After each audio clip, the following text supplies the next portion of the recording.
ಸುಮಾರು 2015ರಲ್ಲಿ ಇವರು ಬರೆದಂಥ ಒಂದು ಪುಸ್ತಕ. ಯಾವ ತಾರೆಯರಿಗೂ ಸಿಕ್ಕಿಲ್ಲ ಇಂಥ ದೊಡ್ಡ ಅಭಿಮಾನಿ ಬಳಗ ಇನ್ಯಾರಿಗೂ ಸಿಕ್ಕಿಲ್ಲ.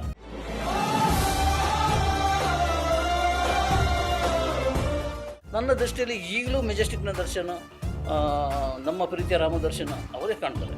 ಯಾರು ದರ್ಶನ್ ಅಂತ ನಾನು ಕಚಡ ಅಲ್ಲ ಅಂತೇಳಿ ಹೇಳಿದಾಗ ಅಲ್ಲಿಂದ ಕೂಗಬೇಕಾಗಿತ್ತು ಅವರು.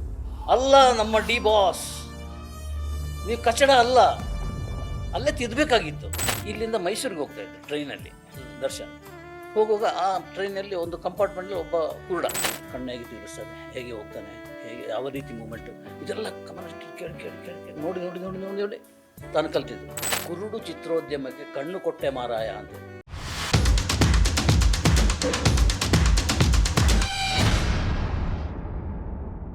ನಮಸ್ಕಾರ. ಸ್ಪೀಡ್ ಪ್ಲಸ್ ಕರ್ನಾಟಕದ ವಿಶೇಷ ಕಾರ್ಯಕ್ರಮಕ್ಕೆ ಸ್ವಾಗತ. ನಾನು ಸಂದೀಪ್ ಕುಮಾರ್.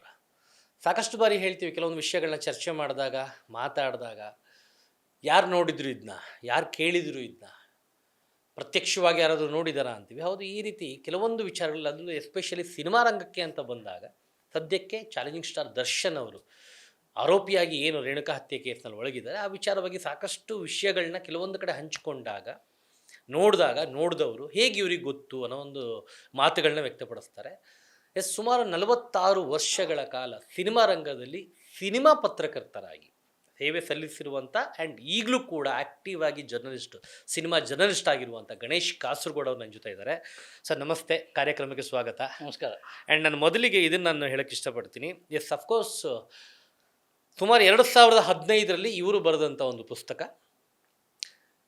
ಗಣೇಶ್ ಕಾಸರಗೋಡು, ಕಂಬಿ ಹಿಂದಿನ ದಿನಗಳು, ಅಂತರಂಗ ಬಹಿರಂಗ ದರ್ಶನ ಅಂತ. ಇದು ಆತ್ಮಕಥೆ ಅಲ್ಲ, ಚಾಲೆಂಜಿಂಗ್ ಸ್ಟಾರ್ ದರ್ಶನ್ ಅವರ ಜೀವನದ, ಅಂದರೆ ಸಿನಿಮಾ ರಂಗದಲ್ಲಿ ಹೇಗೆ ಶುರುವಾಯಿತು, ಏನಾಯಿತು, ಏನೆಲ್ಲ ಆಯಿತು ಅಂತ ಅವತ್ತಿನ ಕಾಲಕ್ಕೆ 2015ರಲ್ಲಿ ಇವರು ನೋಡಿ ತಿಳಿದಿರೋದು, ದರ್ಶನ್ ಅವರು ಇವ್ರ ಹತ್ರ ಹಂಚ್ಕೊಂಡಿರೋದು ಪ್ರತಿಯೊಂದು ವಿಷಯಗಳನ್ನ ಈ ಬುಕ್ಕಲ್ಲಿ ಬರೆದಿದ್ದಾರೆ. ಸಾಧ್ಯವಾದರೆ ಇದನ್ನ ಓದಿ.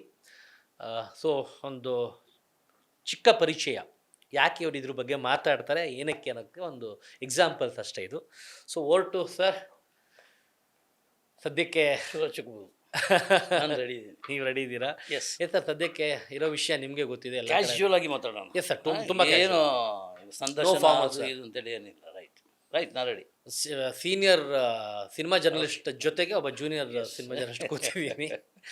ಆಯ್ತು ಸರ್. ಸದ್ಯಕ್ಕೆ ಸರ್, ನಿಮ್ಮ ಈ 46 ವರ್ಷದ ಒಂದು ಎಕ್ಸ್ಪೀರಿಯನ್ಸಲ್ಲಿ ಈಗೇನು ಸದ್ಯದ ಒಂದು ಘಟನೆ ಇದೆ, ದರ್ಶನ್ ಅವ್ರದ್ದು ಆರೋಪಿಯಾಗಿ ರೇಣುಕಾ ಹತ್ಯೆ ಅನ್ನೋ ಒಬ್ಬ ವ್ಯಕ್ತಿಯ ಒಂದು ಕೊಲೆಯಾಗಿ, ಈ ರೀತಿಯ ಇನ್ಸಿಡೆಂಟ್ಗಳು ಎಲ್ಲಾದರೂ ನಿಮ್ಮ ಕಿವಿಗೆ ಏನಾದರೂ ನಮ್ಮ ಕನ್ನಡ ಸಿನಿಮಾ ರಂಗದ ಎಲ್ಲಾದರೂ ಬಿದ್ದಿತ್ತಾ?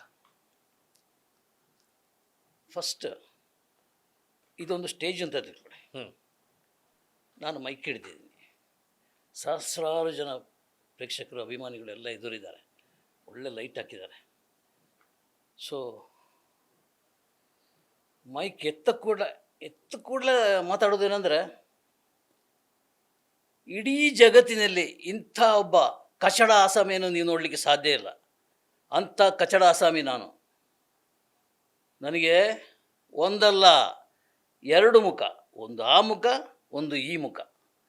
ಸಿಳ್ಳೆ ಚಪ್ಪಾಳೆ ಜೋರಾಗಿ ಬರ್ತದೆ. ತುಂಬ ಎದುರು ಕೂತ್ಕೊಂಡ ಅಭಿಮಾನಿಗಳು ಸಿಕ್ಕಾಪಟ್ಟೆ. ಇದು ಮೈಕ್ ಹಿಡ್ದಿರೋದು ನಾನಲ್ಲ, ಸ್ಟೇಜ್ ಮೇಲೆ ಇರೋದು ನಾನಲ್ಲ. ಹೌದು, ಚಾಲೆಂಜಿಂಗ್ ಸ್ಟಾರ್ ದರ್ಶನ್. ಇದು ನಾನು ನೋಡಿದ ಒಂದು ಸೀನ್, ಒಂದು ದೃಶ್ಯ. ಯಾರು ದರ್ಶನ್ ಅಂತ ನಾನು ಕಚಡ ಅಲ್ಲ ಅಂತೇಳಿ ಹೇಳಿದಾಗ ಅಲ್ಲಿಂದ ಕೂಗಬೇಕಾಗಿತ್ತು ಅವರು. ಅಲ್ಲ ನಮ್ಮ ಡಿ ಬಾಸ್, ನೀವು ಕಚಡ ಅಲ್ಲ, ಅಲ್ಲೇ ತಿದ್ದಬೇಕಾಗಿತ್ತು. ಹೌದು, ನೀವು ನಮ್ಮ ಹೃದಯದಲ್ಲಿ ಇರುವವರು. ಅಭಿಮಾನಿಗಳು ಜೋರಾಗಿ ಹೇಳಬೇಕಾಗಿತ್ತು, ಹೇಳಲಿಲ್ಲ. ಕ್ಲಾಪ್ ಹಾಕಿದ್ರು, ವಿಸಿಲ್ ಹಾಕಿದ್ರು, ಮತ್ತೆ ಸಪೋರ್ಟ್ ಮಾಡಿದರು. ಈತ ಮಾತಾಡ್ತಾ ಹೋದ ಅದೇ ಟೋನ್ನಲ್ಲಿ, ಅಕ್ಸೆಪ್ಟ್ ಮಾಡ್ತಾ ಹೋದ್ರು. ಒಬ್ಬ ಕಂಟ್ರೋಲ್ ಮಾಡಲಿಕ್ಕೆ ಒಬ್ಬ ಬೇಕಾಗಿತ್ತು. ಒಬ್ಬ ಅಭಿಮಾನಿ ಎದ್ದುಬಿಟ್ಟು, ಬಾಸ್ ನೀವು ಅದಲ್ಲ, ನಮ್ಮ ಅಭಿಮಾನ, ನಮ್ಮನ್ನು ಸೆಲೆಬ್ರಿಟಿ ಅಂತ ಕರೆದಿದ್ದೀರಿ, ನೀವು ದೊಡ್ಡ ಸೆಲೆಬ್ರಿಟಿ ಅಂತೇಳಿ ಹೇಳಿದರೆ ಅಲ್ಲೇ ಸಣ್ಣದಾಗಿ ಒಂದು ತಿರುವು ಪಡೆ ಅವನ ಮಾತು. ಅದಾಗಿಲ್ಲ. ಟೋಟಲಿ ಆಗಿ ಈಗ ಏನು ಪರಿಸ್ಥಿತಿ ಇದೆಯೋ ಅದೆಲ್ಲದಕ್ಕೆ ಹಿನ್ನೆಲೆಯಾಗಿ ನಾನು ಈ ಘಟನೆಯನ್ನು ಹೇಳಿದ್ದು. ನನಗೆ 2 ಮುಖ ಅಂತ ಹೇಳ್ತಾರೆ. ಒಂದು ಮುಖ, ನಾನು ಅದನ್ನು ಪರಿಚಯ ಮಾಡ್ತೀನಿ. ಒಂದು ಸಲ ನಾನು ಬರ್ತಾಯಿದ್ದೆ, ಎದುರು ದರ್ಶನ್ ಸಿಗರೇಟ್ ಸೇರ್ತಾಯಿದ್ರು. ತಕ್ಷಣ ಬಿಸಾಡಿದರು. ನನ್ನನ್ನು ನೋಡಿ ಸಿಗರೇಟು ಬಿಸಾಡ್ತಾರ ದರ್ಶನ್ ಅಂತ ನನಗೆ ಆಶ್ಚರ್ಯ. ನೋಡಿದರೆ ಯಾಕೆ ದರ್ಶನ್ ಅದು ಸಿಗರೇಟ್ ಯಾಕೆ ಬಿಸಾಡಿದ್ರಿ ಅಂತ ಕೇಳಿದೆ. ಅಲ್ಲ ಅಣ್ಣ ಪ್ರೊಡ್ಯೂಸರ್ ಬರ್ತಾ ಇದ್ದಾರೆ ಅಂತ ಅಲ್ಲ. ನೋಡಿದರೆ ಬಿ ರಾಮಮೂರ್ತಿ ಬರ್ತಾ ಇದ್ದಾರೆ. ಓಕೆ, ಮೆಜೆಸ್ಟಿಕ್ ಹಾಂ ಹಾಂ ಹಾಂ ಪ್ರೊಡ್ಯೂಸರ್. ನನಗೆ ತುಂಬ ಆಶ್ಚರ್ಯ ಆಗೋಯ್ತು.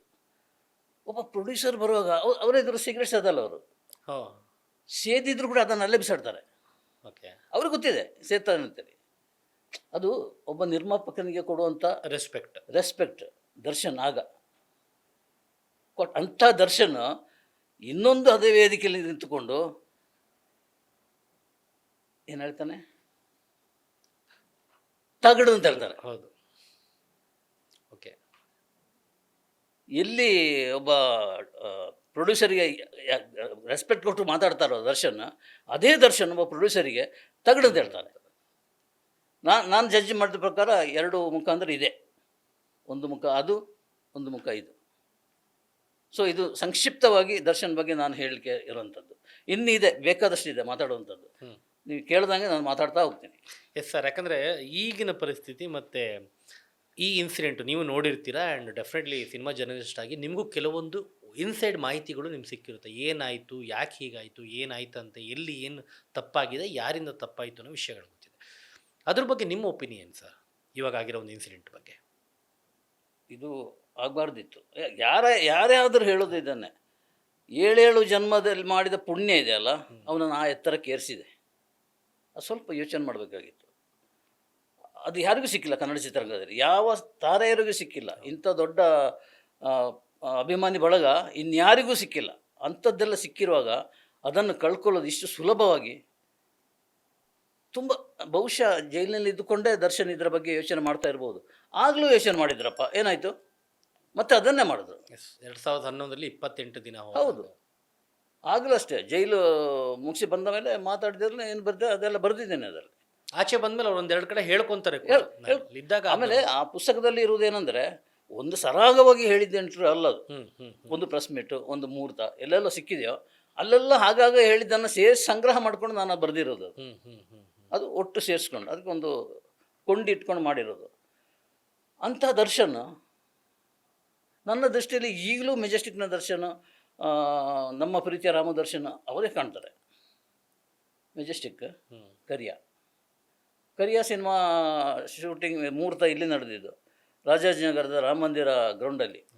ಅವನು ಪ್ರೇಮ್, ಈಗ ಜೋಗಿ ಪ್ರೇಮ್ ಅಂತ ಕರಿತೀವಿ. ಪ್ರೇಮ್ ಅಂತ ಹೇಳಿದ್ರೆ ನೆನಪಿರಲಿ, ಪ್ರೇಮ್ ಇನ್ನೊಬ್ರು ಇದ್ದಾರಲ್ಲ.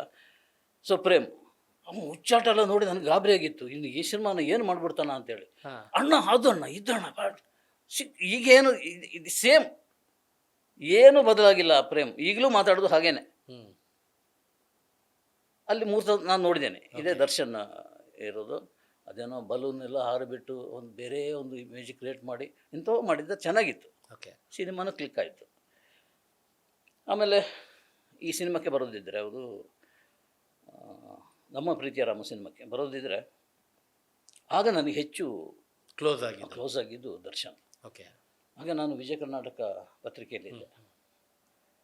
ಅಲ್ಲಿರುವಾಗ ಒಂದು ಸಲ ಫೋನ್ ಮಾಡಿ ದರ್ಶನ್, ಆಗ ದರ್ಶನ್ ನಮ್ಮ ಆಫೀಸಿಗೆ ಬಂದರೂ ಕೂಡ ಯಾರು ಅಂಥ ಇದು ಗುರ್ತಿಡಿಯುವ ಸ್ಥಿತಿಯಲ್ಲಿ ಇರಲಿಲ್ಲ. ಯಾರೋ ನಟ ಬಂದರು ಅಂತೇಳಿ ಹೇಳೋದಷ್ಟೇ ಹೊರತು ಸ್ಟಾರ್ ಆಗಿರಲಿಲ್ಲ. ಫೋನ್ ಮಾಡಿಬಿಟ್ಟು, ಅಣ್ಣ ಒಂದು ಫಿಲ್ಮು ನಮ್ಮದು ನಮ್ಮ ಪ್ರೀತಿಯ ರಾಮು ರೆಡಿಯಾಗಿದೆ ಬನ್ನಿ ಅಂತ ಹೇಳಿದ. ನಾನು ಇದು ಪ್ರೆಸ್ ಶೋ ಅಲ್ವಾ ಅಂಥೇಳಿ ನಾನು ಹೋದ್ರೆ ಕಂಠೀರವ ಸ್ಟುಡಿಯೋದ ಆಗ ಒಂದು ಸ್ಟುಡಿಯೋ ಇದಿತ್ತು, ಅಲ್ಲಿ ಒಂದು ಪ್ರೊಜೆಕ್ಷನ್ ಥಿಯೇಟ್ರ್ ಇತ್ತದು. ಅದು ಈಗ ಇಲ್ಲ, ಪ್ರಸಾದ್ ಸ್ಟುಡಿಯೋ. ಅಲ್ಲಿ ಕರೆದ್ರು. ನಾನು ನೋಡ್ತೀನಿ, ನಾನು ದರ್ಶನ್, ಪ್ರೊಡ್ಯೂಸರ್ ಮತ್ತು ಡೈರೆಕ್ಟರ್ 4 ಜನ. ಓಕೆ, ಇದೇನಿದು ವಿಶೇಷ? ಇಲ್ಲ ನಾನು ನಿಮಗೆ ತೋರಿಸ್ಬೇಕು ಅಂತ ಕರ್ಕೊಂಡು ಬಂದಿದ್ದು ಅಂತೇಳಿ. ಸಿನಿಮಾ ನೋಡಿದೆ ಪೂರ್ತಿ ಇನ್ವಾಲ್ವ್ ಆಗಿಬಿಟ್ಟೆ ನಾನು. ಅಂಥ ಸಿನಿಮಾ ಅದು. ಕಲಾಭವನ್ ಮಣಿ, ನಾನು ಮಲಯಾಳ ಸಿನಿಮಾ ನೋಡಿದ್ದೆ. ಕಲಾಭವನ ಮಣಿ ಮಾಡಿದಂಥ ಸಿನಿಮಾ ಸೂಪರ್ ಡೂಪರ್ ಸಿನಿಮಾ ಅದು. ದರ್ಶನ್ ಹೇಗೆ ಮಾಡ್ಬೋದು ಒಂದು ಕುತೂಹಲ. ನಾ ಕಣ್ಣು ಹಿಂಗೆಲ್ಲ ಮಾಡಿರ್ತಾನೆ ಇಲ್ಲ. ಅದಕ್ಕಾಗಿ ನಾನು ಆಮೇಲೆ ಕೇಳಿದೆ, ಏನು ಪ್ರಯತ್ನ ಪಟ್ಟಿದ್ದೀರಿ ಅಂತ. ಇಲ್ಲಿಂದ ಮೈಸೂರಿಗೆ ಹೋಗ್ತಾ ಇದ್ದರು ಟ್ರೈನಲ್ಲಿ ದರ್ಶನ್. ಹೋಗುವಾಗ ಆ ಟ್ರೈನಲ್ಲಿ ಒಂದು ಕಂಪಾರ್ಟ್ಮೆಂಟಲ್ಲಿ ಒಬ್ಬ ಕುರುಡ ಓಕೆ. ಡೈಲಿ ಅವನು ಭಿಕ್ಷೆ ಬೇಡಲಿಕ್ಕೆ ಬಂದಿದ್ದು. ಗಮನಿಸು ಏನು ಮಾಡ್ತಾನೆ, ಕಣ್ಣು ಹೇಗೆ ತಿರುಗಿಸ್ತಾನೆ, ಹೇಗೆ ಹೋಗ್ತಾನೆ, ಹೇಗೆ ಯಾವ ರೀತಿ ಮೂಮೆಂಟು, ಇದೆಲ್ಲ ಗಮನ ಇಟ್ಟು ಕೇಳಿ ಕೇಳಿ ಕೇಳಿ ಕೇಳಿ ನೋಡಿ ನೋಡಿ ನೋಡಿ ನೋಡಿ ನೋಡಿ ತಾನು ಕಲ್ತಿದ್ದು ಸ್ವಂತ.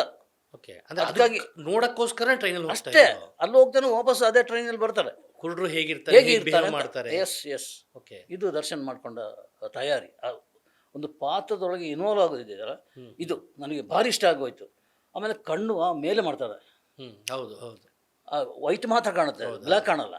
ಅದು ಮಾಡಬೇಕಿದ್ರೆ ಸಿನಿಮಾ ರಿಲೀಸ್ ಆಗೋ ಹೊತ್ತಿಗೆ ಕಣ್ಣು ಊದ್ಕೊಂಡಿತ್ತು ಅನ್ನೋದಲ್ಲ. ಕಳ್ಕೊಳ್ತಾನೆ ಎಂಬ ಮಟ್ಟಿಗೆ ಡಾಕ್ಟ್ರು ಹೇಳಿದ್ರು. ಇನ್ನು ಮತ್ತೊಂದು ಇದು ಮಾಡ್ಲಿಕ್ಕೆ ಹೋದ್ರೆ ಕಣ್ಣು ಕಳ್ಕೊಳ್ತೀಯಾನೆ ಅಂತ ಹೇಳಿದ್ದಾರೆ. ಅಂಥ ಇನ್ವಾಲ್ವ್ಮೆಂಟ್ ಆತಂದು. ಸೊ ಬಂದ್ವಿ, ಒಂದು ಬರೆದೆ ನಾನು. ಅದರ ಟೈಟ್ಲ್ ಈಗಲೂ ನೆನಪಿದೆ, ಕುರುಡು ಚಿತ್ರೋದ್ಯಮಕ್ಕೆ ಕಣ್ಣು ಕೊಟ್ಟೆ ಮಾರಾಯ ಅಂತೇಳಿ. ಓಕೆ, ಕುರುಡು ಚಿತ್ರೋದ್ಯಮಕ್ಕೆ ಕಣ್ಣು ಕೊಟ್ಟೆ ಮಾರಾಯ ಅಂತ ಅಷ್ಟು ನನಗೆ ಇಷ್ಟ ಆಗೋಯ್ತು. ಓಕೆ. ಫ್ರಂಟ್ ಪೇಜಲ್ಲಿ ಬರೆದು ಐಟಮ್ ನನಗಿಂತ ಹೆಚ್ಚು ದರ್ಶನಕ್ಕೆ ಖುಷಿ ಆಗ್ಬಿಡ್ತು. ಆ ಥರ ಬರ್ತಾ ಇರಲಿಲ್ಲ ಆಗಲ್ಲ. ಫ್ರಂಟ್ ಪೇಜ್ನಲ್ಲಿ ಬರೋದಂದರೆ ಪ್ರಿಂಟ್ ಮೀಡಿಯಾ ತಾನೇ ಆಗ ತುಂಬ ಫೋರ್ಸ್ ಇದ್ದಿದ್ದು. Speed plus Karnataka.